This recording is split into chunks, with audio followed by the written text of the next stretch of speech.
नमस्कार दोस्तों, आपके अपने YouTube चैनल जेसिंग क्लासेस पे आप लोग का स्वागत है। आशा करता हूं आप सभी अच्छे होंगे।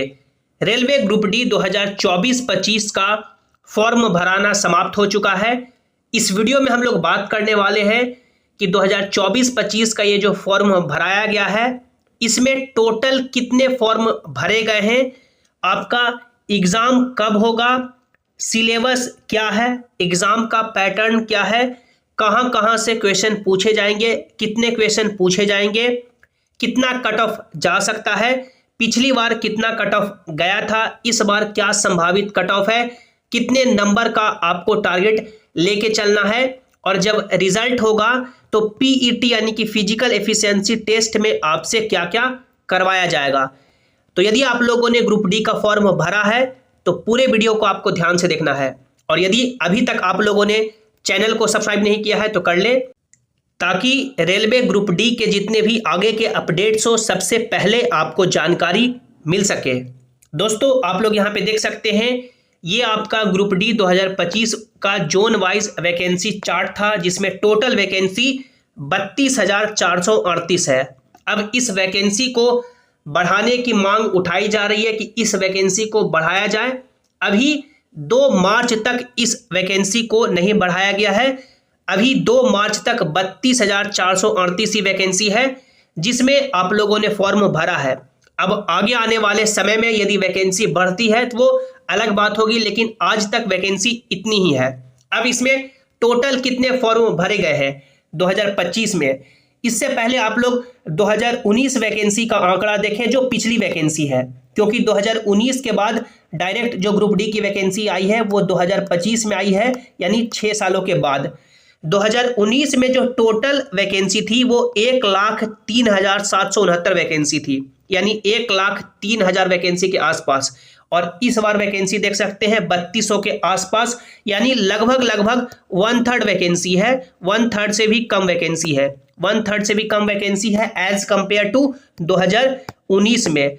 2019 में टोटल कितने फॉर्म भरे गए थे, तो 2019 में जो टोटल फॉर्म की संख्या थी वो 1.2 CR यानी कि 1,20,00,000 फॉर्म भरे गए थे 2019 में, सभी बोर्ड सभी जोन को मिला करके।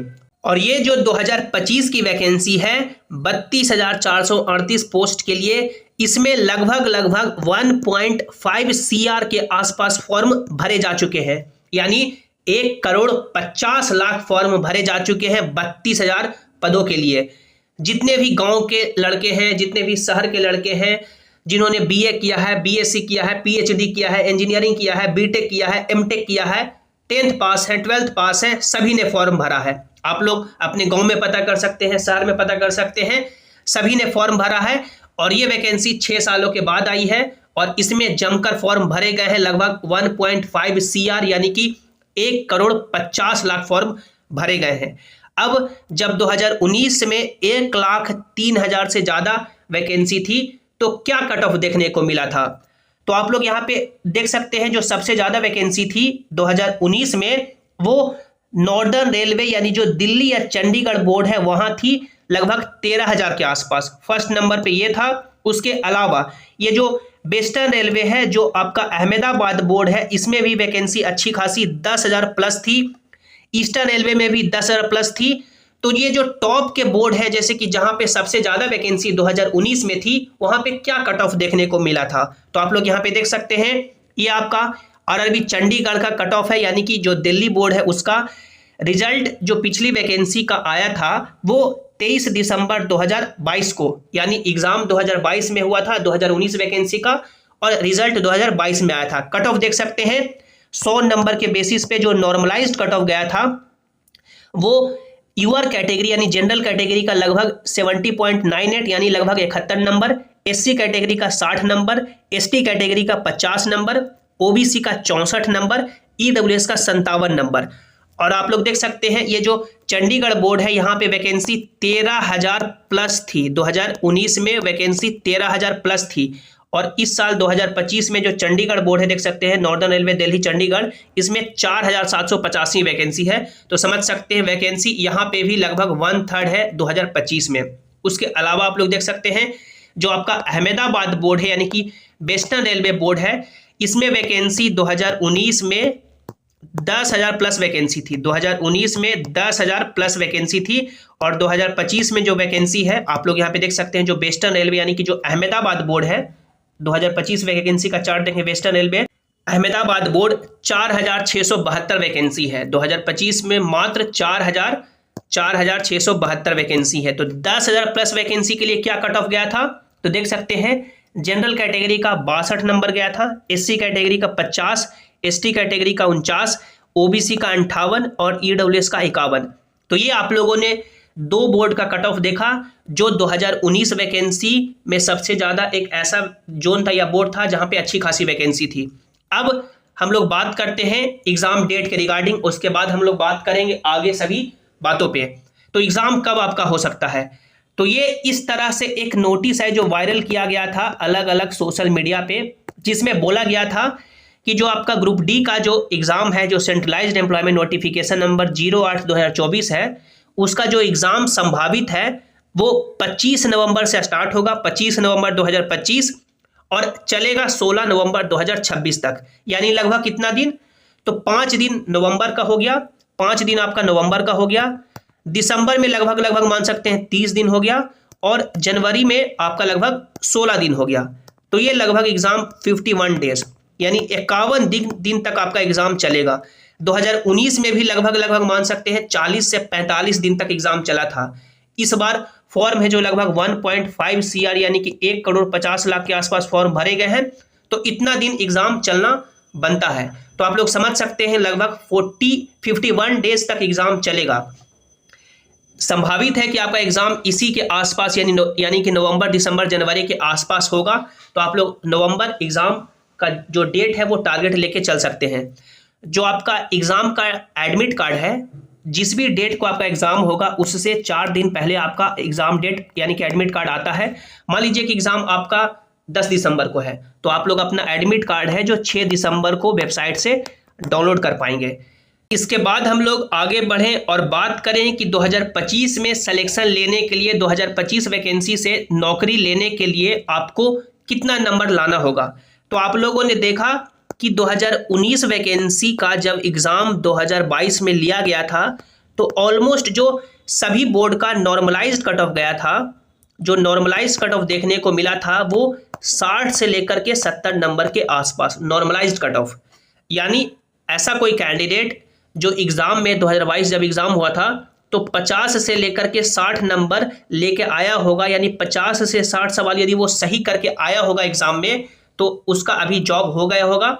यानी 2019 की वैकेंसी का जब एग्ज़ाम 2022 में हुआ 50 से 60 नंबर लाने पे सिलेक्शन हो गया था, क्योंकि नॉर्मलाइजेशन में लगभग 10 से लेकर के 20 नंबर का फ़ायदा देखने को मिला था। नॉर्मलाइजेशन क्या होता है, जैसे अलग अलग डेट को एग्ज़ाम हो रहा है, मल्टीपल शिफ्ट में एग्ज़ाम हो रहे हैं, तो क्वेश्चन का जो लेवल है वो मान सकते हैं किसी शिफ्ट में ज़्यादा आ जाता है यानी टफ आ जाता है, किसी शिफ्ट में ईजी आ जाता है। मान लीजिए कोई ऐसा शिफ्ट हुआ जिसमें टोटल 100 बच्चों ने एग्ज़ाम दिया और उसमें से अधिकतर के नंबर 80 आ रहे हैं, और कोई ऐसा शिफ्ट है जहाँ पे क्वेश्चन का लेवल टफ पूछ दिया गया और अधिकतर के जो नंबर है, टॉपर के नंबर है वो 60 ही बना। तो जो 60, जिस शिफ्ट में 60 बना वो शिफ्ट मान सकते हैं टफ माना जाता है, और जिस शिफ्ट में 80-90 तक नंबर बन रहे हैं वो शिफ्ट इजी माना जाता है। तो दोनों को बराबर करने के लिए जिनका नंबर कम बना है, जिस शिफ्ट में टोटल बच्चों को देख करके शिफ्ट को देखते हुए नंबर बढ़ाया जाता है और इक्वलाइज किया जाता है, तो वो नॉर्मलाइजेशन होता है।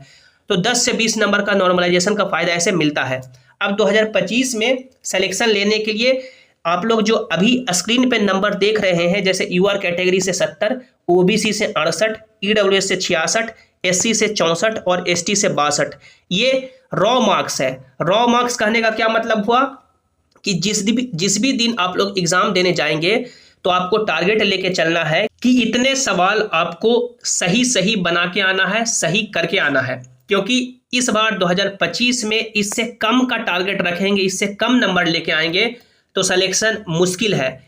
क्योंकि आप लोग भी जानते हैं कि सभी बोर्ड या सभी जोन में जो वैकेंसी है वो बहुत कम है, 2019 के तुलना में बहुत कम है। तो इस बार आपको नंबर ज़्यादा लेके आना होगा। इतना नंबर कैसे अचीव होगा एग्ज़ाम का पैटर्न क्या है, कहां कहां से सवाल पूछे जाएंगे, सिलेबस क्या है, सबसे पहले आप लोग वो देखें।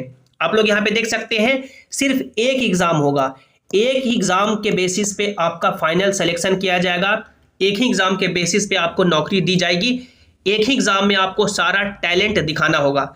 जिसमें देख सकते हैं ऑनलाइन एग्जाम होगा, 1.5 घंटे का एग्जाम होगा, 90 मिनट आपको समय दिया जाएगा, जिसमें साइंस से 25 सवाल पूछे जाएंगे, मैथ से 25 सवाल पूछे जाएंगे, रीजनिंग से 30 सवाल पूछे जाएंगे और जनरल अवेयरनेस करंट अफेयर मिलाकर के 20 सवाल पूछे जाएंगे। टोटल 100 क्वेश्चन हो गया, 100 नंबर। निगेटिव मार्किंग आपका यहाँ पे 1/3 रहेगा, यानी एक सवाल गलत करेंगे तो 1/3 नंबर आपका वहां पे डिडक्ट हो जाएगा। अब यहाँ पे आप लोग देख सकते हैं जो सिलेबस है, जैसे मैथ का सिलेबस, नंबर सिस्टम हो गया, बॉड मास हो गया, decimal, fraction, LCM, HCF, ratio, proportion, percentage, mensuration, time and work, time and distance, simple and compound interest, profit loss, algebra, geometry, trigonometry, elementary, statistic, square root, age calculation, calendar, clock, pipe and cistern, ये आपका math का syllabus है। उसके अलावा आप लोग देख सकते हैं ये आपका रीजनिंग का सिलेबस है, जिसमें analogy, alphabetical number series, coding, decoding, mathematical operation पूरा आप लोग यहाँ पे देख सकते हैं। साइंस का जो सिलेबस है वो फिजिक्स, केमिस्ट्री और बायोलॉजी पूछा जाएगा 10th लेवल तक। 10th तक जो आप लोगों ने पढ़ा है, जो सिलेबस में पढ़ा है एनसीईआरटी में, वही आपसे पूछा जाएगा। और जनरल अवेयरनेस करंट अफेयर में हिस्ट्री पूछा जाए, हिस्ट्री से सवाल रहेंगे, पॉलिटिक्स से रहेंगे, इकोनॉमिक्स से रहेंगे, उसके अलावा ज्योग्राफी से रहेंगे और करंट अफेयर से सवाल रहेंगे, जैसे कि स्पोर्ट हो गया कि ये खेल किसने जीता, ये मैच किसने जीता, किसको कौन ट्रॉफी मिला, उसके बाद पर्सनैलिटी से कि कौन किससे रिलेटेड है, उसके अलावा और कई सारे करंट अफेयर के प्रश्न रहेंगे। तो ये आपका सिलेबस है। अब 70+ नंबर आपका कैसे आएगा? तो जो सिलेबस आपको दिया गया है ना, उसको आप लोग सबसे पहले खत्म करेंगे। जो ये मैथ का टॉपिक सब मेंशन्ड है उसको आप लोग सबसे पहले खत्म करेंगे। उसके अलावा ये जो रीजनिंग का जो सिलेबस है उसे आप लोग खत्म करेंगे। ये जो साइंस का सिलेबस है उसे खत्म करेंगे। साइंस का कहाँ से पढ़ेंगे? साइंस को आपको एनसीईआरटी से पढ़ना है। साइंस आपको एनसीईआरटी से पढ़ना है और वो भी क्लास 9th का और क्लास 10th का। क्लास 9th और क्लास 10th के जो टॉपिक है ना, जो चैप्टर्स है ना, फिजिक्स के, केमिस्ट्री के और बायोलॉजी के, उसे अच्छे से पढ़ लेना है। नोट्स भी आपको बनाना है और रिवाइज करना है। और ये जो आपका जनरल अवेयरनेस और करंट अफेयर है, हिस्ट्री, पॉलिटिक्स, इकोनॉमिक्स, ज्योग्राफी, आपको लूसेंट से पढ़ना है। आपको लूसेंट से पढ़ना है। और करंट अफेयर का बुक आता है, 1 साल का बुक आता है। जैसे जिस भी साल को एग्जाम होगा, मान लीजिए कि आपका एग्जाम 2026 में हो रहा है, एग्जाम्पल से कि 2026 में हो रहा है, तो 1 साल पुराना 2025 का जो सालाना करंट अफेयर होता है, ईयरली करंट अफेयर, वो आपको पढ़ लेना है। तो ये आपका यहाँ से क्लियर हो गया कि जनरल अवेयरनेस करंट अफेयर कहाँ से पढ़ना है, साइंस कहाँ से पढ़ना है, मैथ का आप लोग कोई भी लेक्चर देख सकते हैं, बुक खरीद सकते हैं, रीजनिंग का भी कोई भी लेक्चर देख सकते हैं यूट्यूब पे, या बुक खरीद सकते हैं। यदि आप लोग अच्छे से पढ़ेंगे ना, तो यूट्यूब पे पढ़ने के लिए सब चीज़ अवेलेबल है। कोई भी आपको कहीं पटना जाकर के या कहीं जाकर के और मान सकते हैं, किसी भी शहर में जाकर के ऑफलाइन पढ़ने की जरूरत नहीं है। यदि आप लोग अच्छे से डेडिकेशन से पढ़ेंगे तो सभी अब ऑनलाइन अवेलेबल है और फ्री में अवेलेबल है। फ्री में आप लोग सिलेक्शन ले सकते हैं। सिलेबस खत्म कर देंगे, उसके बाद सबसे पहले हम लोग बात करते हैं मैथ और रीजनिंग का। मैथ और रीजनिंग मिलाकर के 55 सवाल पूछे जा रहे हैं। मैथ का 25 सवाल और रीजनिंग का 30 सवाल। तो मैथ का जो 25 सवाल पूछा जा रहा है, 25 में आपको मिनिमम 20 नंबर यानी 20 सवाल सही करने का टारगेट रखना है।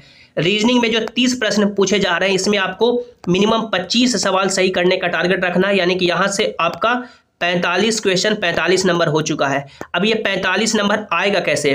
तो आप लोगों ने सिलेबस पढ़ लिया मैथ का और रीजनिंग का, और आप लोग बुक खरीद लेंगे या कोई भी ऑनलाइन जो टेस्ट है उसको आप लोग मारेंगे। जब भी टेस्ट लगाएंगे तो कोशिश करें कि ऑनलाइन ही लगाएं टेस्ट, क्योंकि आपका एग्जाम ऑनलाइन होगा तो आपका अभ्यास हो जाएगा, प्रैक्टिस होगा कि कैसे ऑनलाइन देना होता है, कैसे मॉस को यानी कि हैंडल किया जाता है, तो वो आपका अभ्यास हो जाएगा।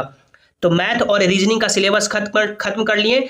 और जितने भी प्रीवियस ईयर पेपर हैं 2019 से लेकर के अभी तक जितने भी एग्जाम हुए हैं, जैसे 2019 में आरआरबी एनटीपीसी का एग्जाम हो गया, ग्रुप डी का एग्जाम हो गया, उसके बाद अभी एएलपी का एग्जाम हो गया है, टेक्नीशियन का एग्जाम हो चुका है, आरपीएफ का एग्जाम हो चुका है, जेई का एग्जाम हो चुका है। तो इसमें जितने भी मैथ के और रीजनिंग के जो क्वेश्चन पूछे गए हैं ना प्रीवियस ईयर में, यानी कि पिछले के सालों में, उसे ही सिर्फ आपको बनाना है। और आपको कहीं भी मान सकते हैं हाथ पैर मारने की जरूरत नहीं है। सिलेबस खत्म कीजिए और आंख मूंद के जो प्रीवियस ईयर में एग्जाम हुए हैं जहां पे मैथ और रीजनिंग पूछे गए हैं वही आपको बनाते चले जाना है। आपका डेफिनेटली ये जो 55 नंबर का पूछा जा रहा है मैथ और रीजनिंग, इसमें 45 नंबर आपको लेके आएंगे। उसके बाद आप लोग देखें ये जो साइंस है जिसमें आप लोग यहाँ पे देख सकते हैं 25 सवाल पूछा जा रहा है। तो यदि आप लोग 9th और 10th का एनसीईआरटी अच्छे से पढ़ लेंगे ना तो साइंस में मान सकते हैं 18, मैं 18 की बात करूं मिनिमम, तो आपको 18 नंबर का टारगेट लेके ही चलना है। और जनरल अवेयरनेस करंट अफेयर आप लोग 20 पूछा जा रहा है तो कम से कम तो 10 सवाल सही करेंगे ही ना। तो 18 और 10 इधर 28 हो चुका है और 45 आपका इधर आ चुका है, यानी कि 73 मार्क्स आपका आ चुका है। और 73 नंबर यदि रॉ स्कोर लेके चले आएंगे ना तो किसी भी बोर्ड से आपका सिलेक्शन हो जाएगा। तो ये आपका स्ट्रैटेजी है। यदि आप लोग इस स्ट्रैटेजी को फॉलो करते हुए तैयारी करेंगे तो आप लोग जरूर इस बार सफल होंगे और आपकी नौकरी जरूर लगेगी। अब जिस भी बोर्ड का या जिस भी जोन से आप लोगों ने फॉर्म भरा है उसका कट ऑफ क्लियर कर लेंगे ना तो फिर आपको पीईटी यानी कि फिजिकल एफिशिएंसी टेस्ट के लिए बुलाया जाएगा। इसे आपको पास करना ही होगा, इसका कोई नंबर नहीं दिया जाएगा। मेरिट आपका इसी जो एग्ज़ाम दिए हैं उसी के बेसिस पे लगेगा। लेकिन ये आपको जो पीईटी यानी कि फिजिकल एफिशिएंसी टेस्ट है, शारीरिक आपकी यानी मान सकते हो वहाँ पे परीक्षण किया जाएगा, तो आपको ये पास करना ही होगा। मेल कैंडिडेट के लिए अलग है और फीमेल कैंडिडेट के लिए अलग है। मेल कैंडिडेट का जो फर्स्ट क्राइटेरिया है कि 2 मिनट का आपको समय दिया जाएगा और 35 केजी का वजन उठा करके 100 मीटर चलना होता है। 35 केजी का वजन मतलब कि वहाँ पे बोरी रहता है और उसमें बालू भरे रहते हैं, उसको उठा करके 2 मिनट का समय दिया जाएगा और आपको 100 मीटर चलना होता है। और दूसरा जो क्राइटेरिया है कि 4 मिनट 15 सेकंड का समय दिया जाएगा और आपको 1 किलोमीटर दौड़ना होगा। एक ही बार आपको मौका दिया जाएगा और आपको पास करना ही होगा, दोनों पास करना होगा। दोनों में से यदि किसी में भी फेल हो जाएंगे तो फिर आप लोग बाहर हो जाएंगे। दूसरा जो फीमेल कैंडिडेट के लिए है कि फीमेल कैंडिडेट का जो फर्स्ट क्राइटेरिया है कि आपको 2 मिनट का समय दिया जाएगा और 20 केजी का वजन उठा करके 100 मीटर चलना होगा। यहाँ पे फीमेल कैंडिडेट के लिए 15 केजी जो वजन है वो कम कर दिया जाता है। और दूसरा जो क्राइटेरिया है कि फीमेल कैंडिडेट को टाइम 5 मिनट 40 सेकंड मिल जाता है 1 किलोमीटर दौड़ने के लिए। तो फीमेल कैंडिडेट को भी दोनों क्राइटेरिया पास करना होगा। तो ये पूरा सिलेक्शन का प्रोसेस है। पीईटी पास करेंगे तो फिर डीवी यानी कि डॉक्यूमेंट वेरिफिकेशन का लिस्ट आएगा, डॉक्यूमेंट वेरिफिकेशन कराने जाएंगे। उसके बाद फिर आपका मेडिकल होगा। मेडिकल यदि आप लोग फिट रहेंगे, यानी मेडिकल में कुछ भी जांच नहीं होता है। यदि आपका मेडिकल कितना भी खराब है, आंख कितना भी खराब है, आपका यहाँ पे नौकरी लगेगा। इसमें ये नहीं होता कि आपको बहुत जांच किया जाता है, इसमें सिर्फ 3 ही जांच होता है। रेलवे ग्रुप डी में 3 ही जांच होता है। सबसे पहले आपका आई टेस्ट होता है। आई टेस्ट में कितना भी आंख खराब है, कितना भी आंख अच्छा है, आपके लिए पोस्ट है, उतना टेंशन लेने की जरूरत नहीं है। दूसरा होता है आपका यूरिन टेस्ट। उसके बाद तीसरा होता है चेस्ट का एक्सरे। बस 3 ही होता है इसमें, मेडिकल और कुछ नहीं होता है। उसके बाद फिर आपकी जॉब पक्की है। तो ये पूरा सिलेक्शन प्रोसेस है।